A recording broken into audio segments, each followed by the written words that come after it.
دستامو ول کردی، هوای کافه غمگین شد. دیگه نشنیدی حرفامو، من از حس تو ترسیدم. منو ول کردی و رفتی، دلیلش رو نفهمیدم.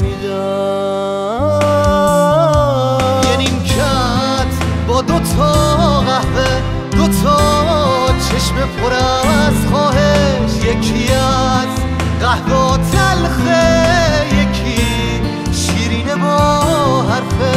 نمیدونی چقدر خوبه که دنیای کسی باشی بدون قدر چشمات رو بومه قصه نقاشی.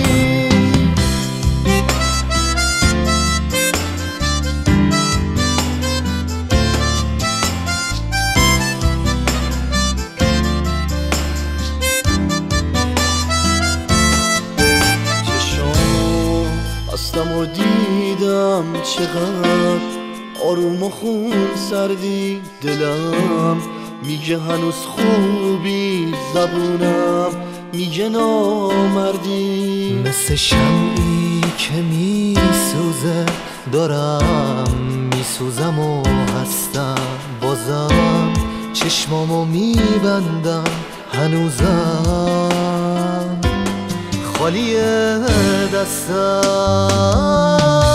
یه نیمکت با دوتا قهوه، دوتا چشم پر از خواهش، یکی از قهوه ها تلخه، یکی شیرینه با حرفه. نمیدونی چقدر خوبه که دنیای کسی باشی بدون قدر چشمات رو بومه خیسه نقاشی.